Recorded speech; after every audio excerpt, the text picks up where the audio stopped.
All right, welcome to the second ever Real Splash Brothers Real TV podcast.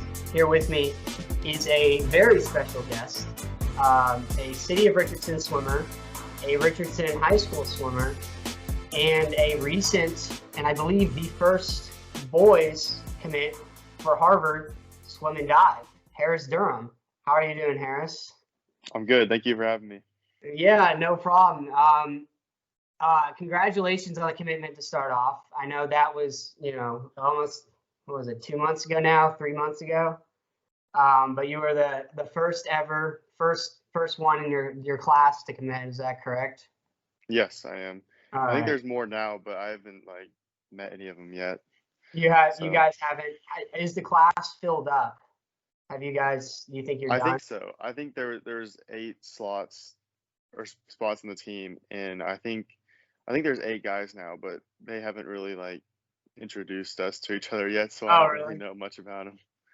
Yeah, I mean, it would be nice. I have not been checking the Harvard recruiting. I will have to check out the other guys. I'm sure they're getting some good guys. But I guess to start off, so you have a really interesting story, and similar to the last guy we had on, David Johnston.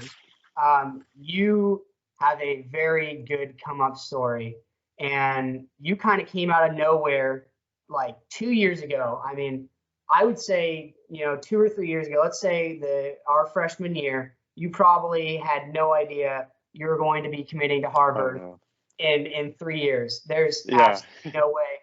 So I'd like for you just to kind of talk about, where were you before, let's say, the 2018 season? Where did you start swimming, and how did you get into the sport?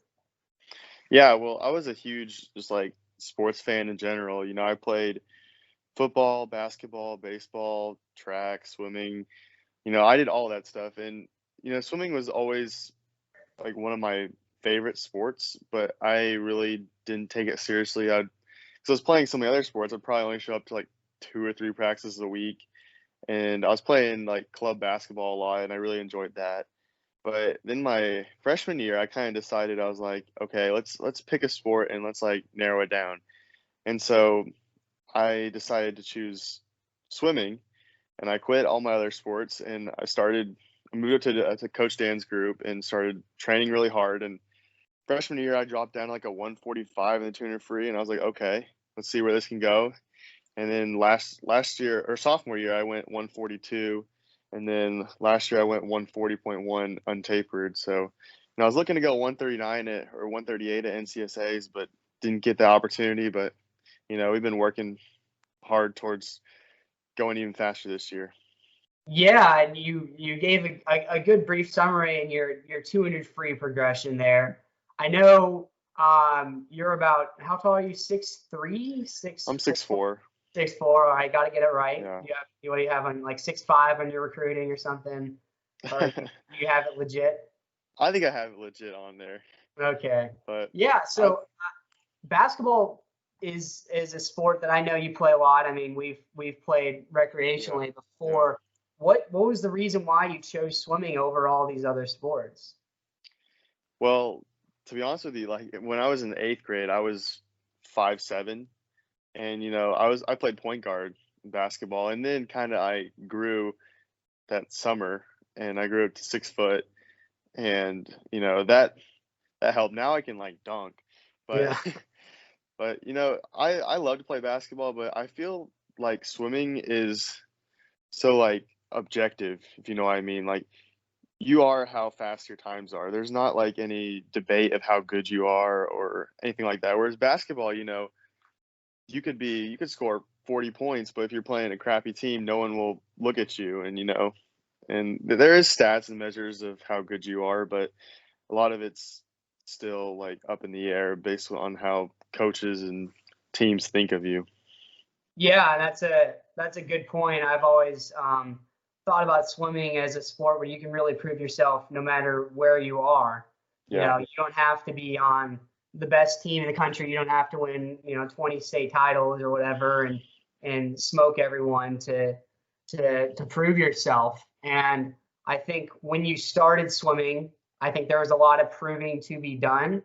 And maybe, for you, I think you were definitely starting to, like you said, 140. I think you're about 145, 146 your freshman year in the 200 free. And I think that was probably your bread and butter event when you started high school. But including that progression, you had really good drops in the 100 free and the 100 breast your sophomore year. I remember at districts, you had a good lead off in the 100 free. You had a good 100 free at that meet. And then at region, you went 142. Kind of talk about that sophomore year. How were the drops coming? Was the training really difficult compared to freshman year? And how was that progression going for you? Yeah, so sophomore year, a lot of my goals were to get NCSA times and get the school records. So I was kind of they're about like the same times. So that was really my goal that I was shooting for, and I ended up hitting that in the 200 free and the 100 breast. And training, we train a lot of distance a lot, and so that has built like really good endurance, and that season saw a big improvement in the 500 free too. So just kind of being able to be a more versatile swimmer, that's kind of what started developing like my sophomore year. And so now I have like 6 futures cuts or something like that. So there's like more than just those 2 events that I can swim.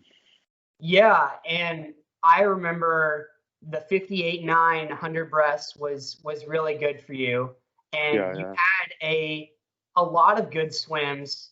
You had the 437 500 free at whatever meet. That was kind of expected. And if people don't know, Core is a very distance team. You have a lot of young guys.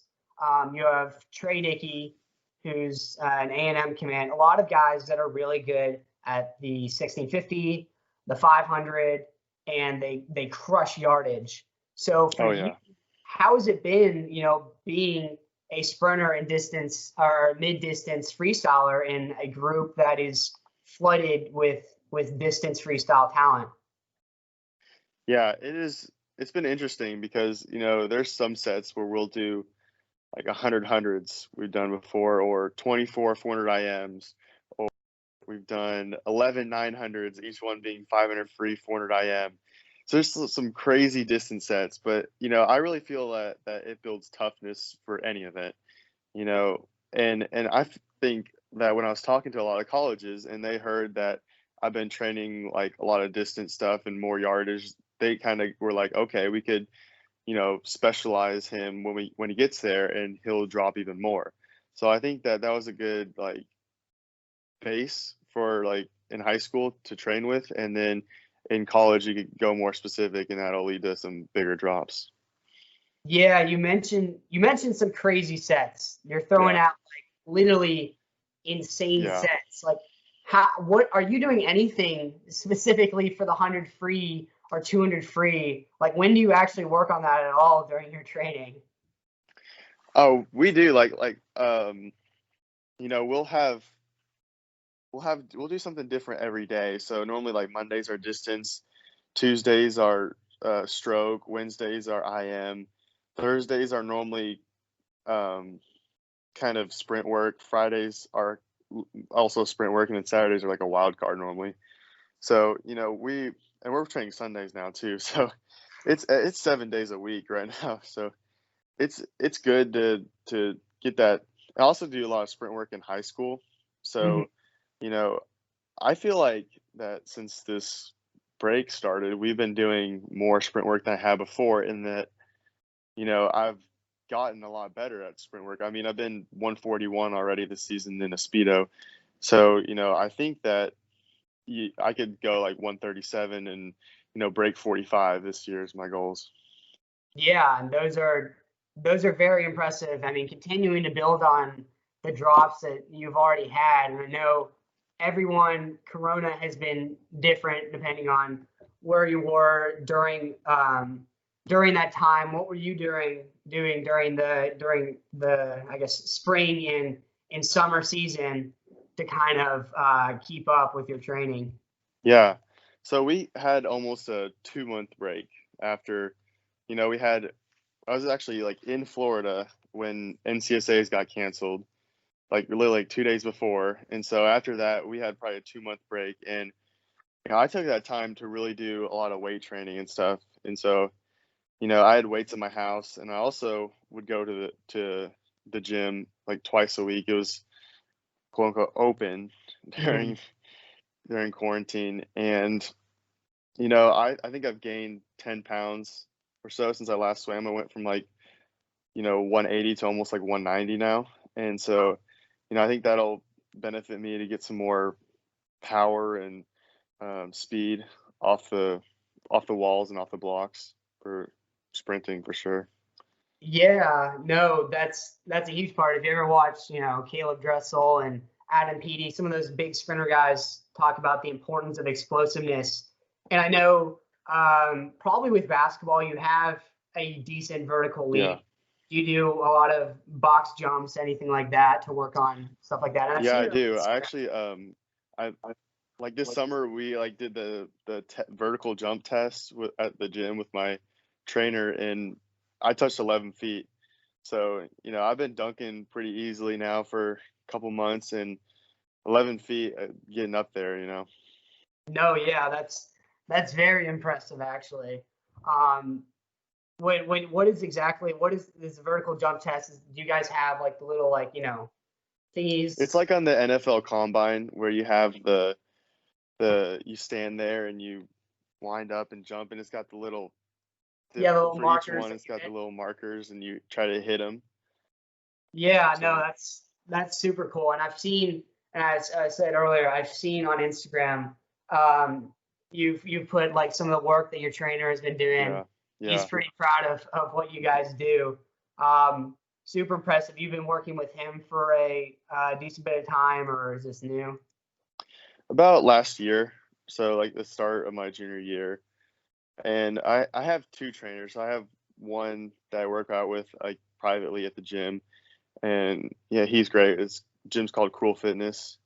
It's over there in like Canyon Creek neighborhood, and so I go there normally once or twice a week. And then I also high school we have a new weight coach that he actually came from SMU. He was the strength and conditioning coach for some of the swimmers at SMU. So that's been really cool to work with him as well because he knows like swimming specific exercises and weight routines that we can do that kind of focus on muscles we use in swimming, which has been really cool. No, that for sure, and it's obviously going to help you a lot to have someone that's worked with D1 sports, specifically D1 swimming. Yeah. Um, and you keep mentioning, here's what I'm doing at high school. Is high school swimming a big thing for you? I know a lot of people love it. What has it meant to you specifically the last, 3 and now 4 years Yeah. as a swimmer and I as a person? I love high school swimming. Like it is intense, and the rivalry with Pierce is always fun for me. Yeah. And last year at districts and regionals, we were swimming the 4x100 relay, and both times Pierce was probably 2 or 3 seconds ahead of me going into the last leg, and I would come back, and districts I out touched him by like 0.08, and then regionals I did the same thing, went a 45 and out touched him by like zero point 0.1 or something like that. So those are probably like the most like hyped I've ever got in a race is just coming in clutch for my team, and I love to swim relays and stuff like that. It's so much fun to me. For sure, and I do remember. I remember the 400 free relay comeback in the Yes. and at the that was last year, or I guess this past year's district 2020 in January, and then at regionals you had the crazy 45. I guess it wasn't out of nowhere because you did pretty well in the 100 free as well at that meet, and I think that meet was huge. One, because 45 going 45 for the first time, flat start Yeah. of the relay. and you had the amazing swimming. You guys won B finals and the 400 free relay, which I think was probably a little bit unexpected. Maybe Yeah. in terms of overall, I don't think people were expecting Richardson to be a huge contender. And then you had your 200 100 free at that meet, which were huge. And you mentioned the 140.1. That's big for two reasons. One, really fast time, and two, it was your first time qualifying for state. Yeah, And it was. I could you go through kind of the emotions before that race? Were you definitely like, I'm gonna make state, this is it? Was it unexpected, and how are you after it? Yeah, I don't really get that nervous before my races because I'm like, I've done this, I've swam hundreds and thousands of times, and I put the work in, I put the yards in, and I trust my training. And it's kind of a weird phenomenon because like you could swim for, thousands of hours in the season and it could come down to just a tenth of a second. So that Yeah. part's a little scary, but just going up there and, you know, being confident in racing, and I was right there next to my racing partner Trey, which I race every day in practice. So, we went at it. He ended up getting DQ'd for some false start that wasn't total BS, but Uh-huh. I felt bad for him. But it was a good to race him and looking forward to doing it again this year. Yeah, I think what was crazy about that 200 free is that you were fourth at the wall at the 150. You came Yeah. back 25.42, and that was the fastest last 50 of the field. And I think that definitely speaks to your guys' training. You work a lot of endurance. Both, I mean, if you've ever watched Trey Dickey, the last 50 is always clutch. Trey's Gio Linsky is insane. another one. You guys all have the theme of, last 50 is huge. I Like, do you think I feel? think Trey came back in his 500 at state. It was a 24.3 in his 500. He came back in. I was just like, what the heck? He's got this like burst kick where he turns it on and it is like almost unstoppable to like you got to be a bite length ahead of him to keep up. Yeah, I guess, having him around and having Gio and having Levi Yeah. is huge. Do you guys really work? Do you guys do any sets specifically that are made for the third or fourth 50, or I guess the third or fourth bit of any race between the 500, Yeah. 1650, the 200? Well, we always do some sort of variation of 300s. So like, 15 300s and sometimes up between like 15 and sometimes it's 24 300s. And that kind of is um, like an extra 100 basically onto the 200. So that kind of builds some endurance training for the 200 as well. And we also train short course meters. Mm. So that helps because the times are, a little bit longer than normal where you when you be training short course yards. So I think that helps with like finishing races as well. Yeah, do you think that short course meters is that's unusual for most people in Yeah. America? Europeans, they do it all the time. It's totally normal. Um, or do you have any strong opinions about short course meters? I know you just mentioned Yeah. it's a little bit better for distance and endurance. Is Yeah. there other big benefits?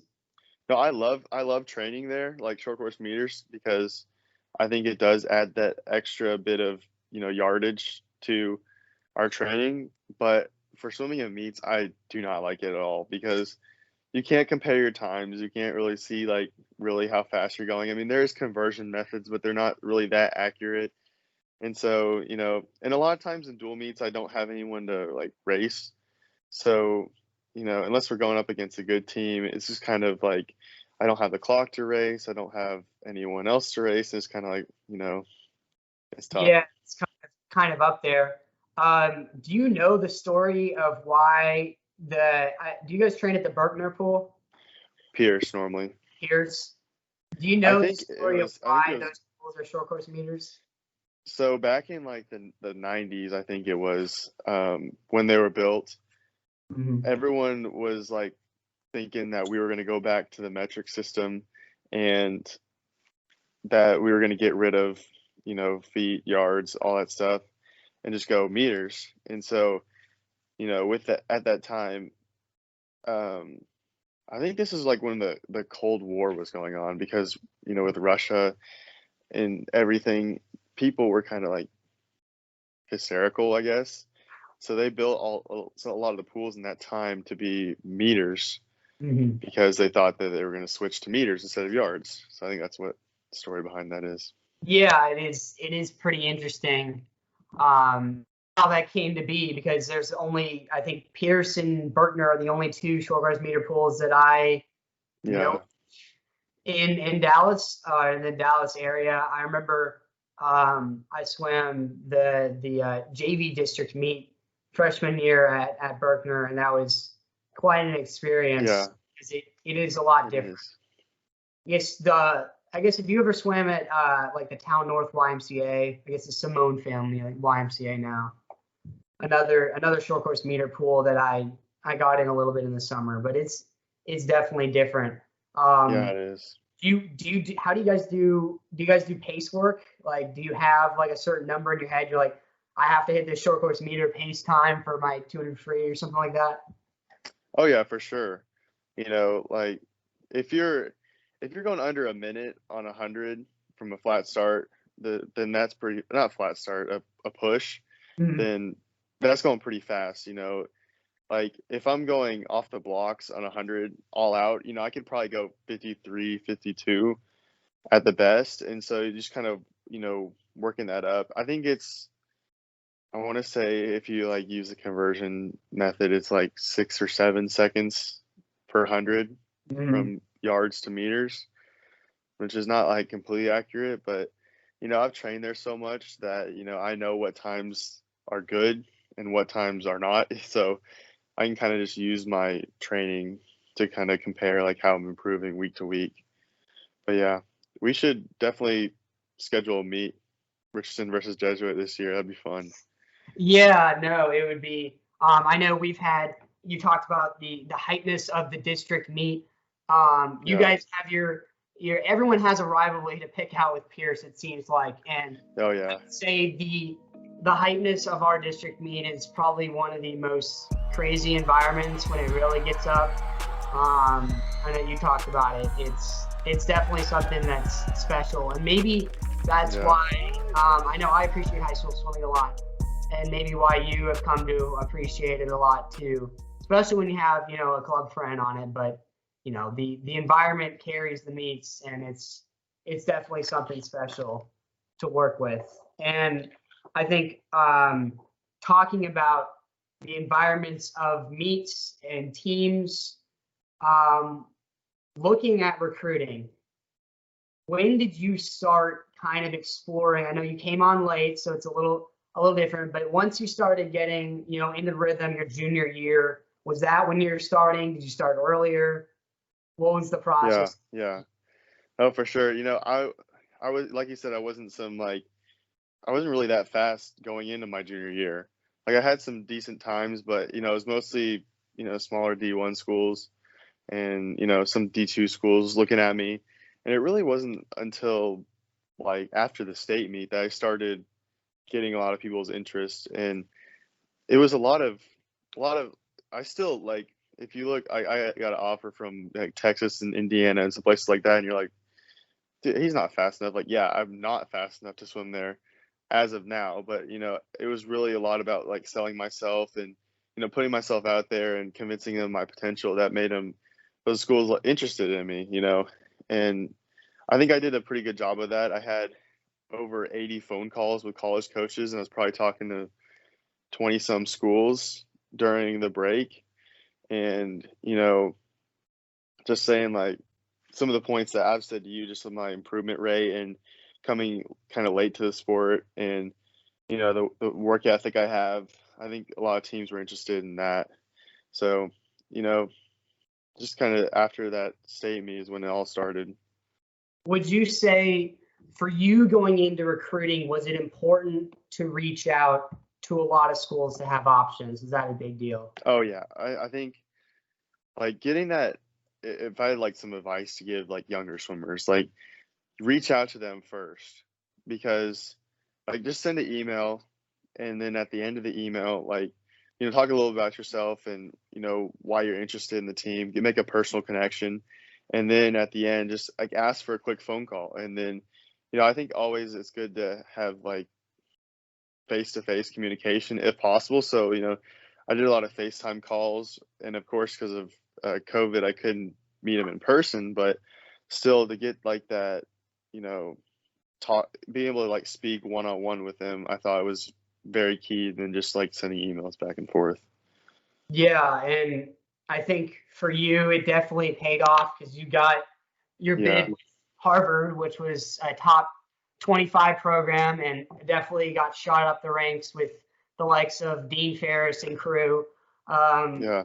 He'll be What's back my freshman year, Yeah, that's right, so because that'll be he took fun. a year, so that's gonna be crazy. Yeah. For you with Harvard, what was it like, the experience between different D1 teams? I know Harvard's an Ivy League. Was there anything different with that process between other schools? Yeah, for sure.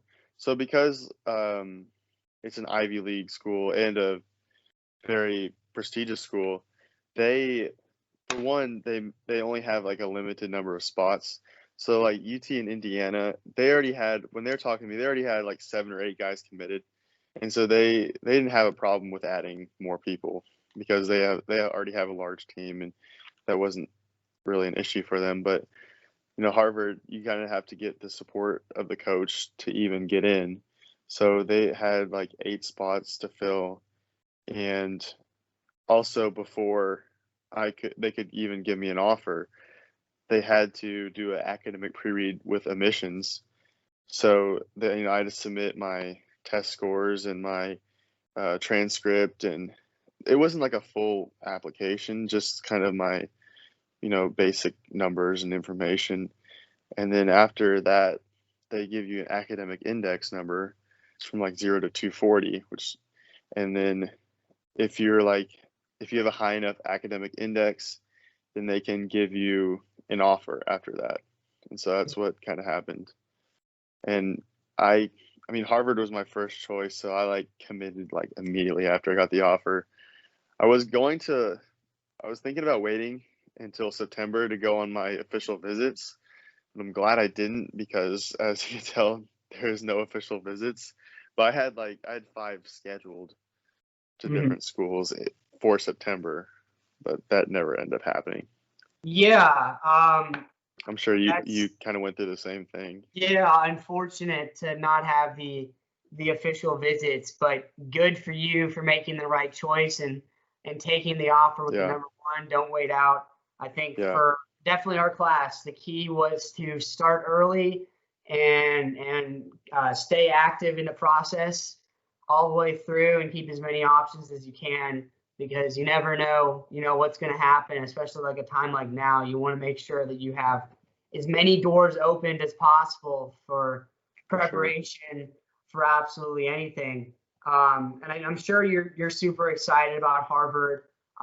In the next year, is there any specific goals? You mentioned the 137 2 free. That would be huge. And I Yeah, know that David Johnston called you out on Instagram and challenged you to win the 200 free at state. Maybe yeah. jokingly, but 137 would definitely put you in the mix. Is there anything else you're looking forward to this season or shooting for? Yeah, no, I definitely is definitely to become a state champion this year. That's been on my mind. And last year there was Antonio Romero was the only person that beat me at state that was younger or the same age or younger than me. Mm. But now we got Cooper Lucas coming in. He's goes 138 last year, so they'll definitely. And Trey will be there this year, so it'll definitely be some good competition.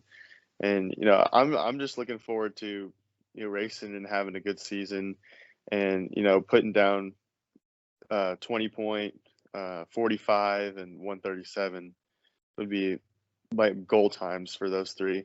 And then the 500, I think I could go sub 430 right now, and I don't know about in March or so, but I think that's an event that I can drop a lot of time in this year. a lot of events, like, I mean, I had 200 free and 100 free. I swam at districts and regionals. But besides that, a lot of my events I haven't swam since like last December. Hmm. So it's been a long time. I'm sure you can relate to that. Some of our times are pretty old, and so we're looking to, you know, drop a lot this season. David had a huge meet breaking the nag last week, Yeah. and a lot of breakout swims for the UT swimmers there. So just kind of kicking off the season with some fast times. Yeah, and you And had Shane Costas going crazy. You've yeah, had Claire Curzon breaking 3 nags. You have the 14-year-old on 136. My goodness. yeah, And interesting enough, Rockwell we just had a 1650 time trial and then another inter squad meet, which I know you guys had too. And kids are dropping time, especially in the oh yeah, 1650 distance event. You're like, man, they're not going to have the aerobics coming off of Corona, but nevertheless, people are putting up good times, and especially with how you've been training, and I know you worked hard over the summer.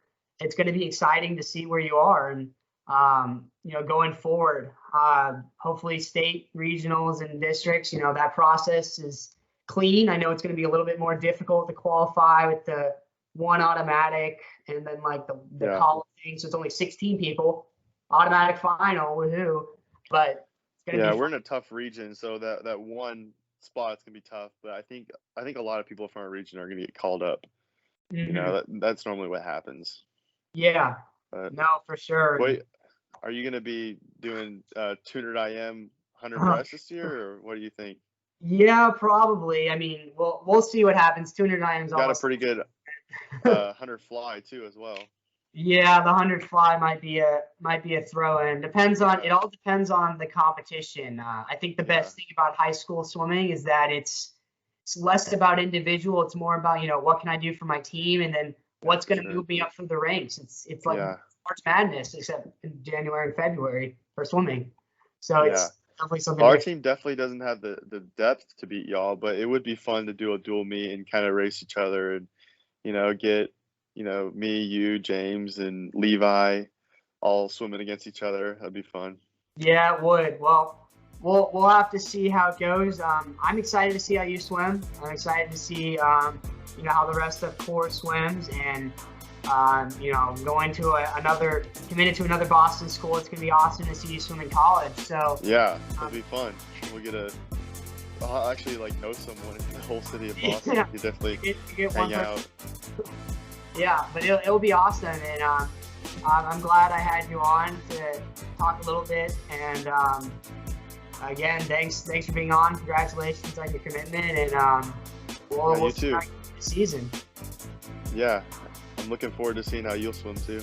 All right, thank you so much. Yeah, have a good rest of your day. Thanks.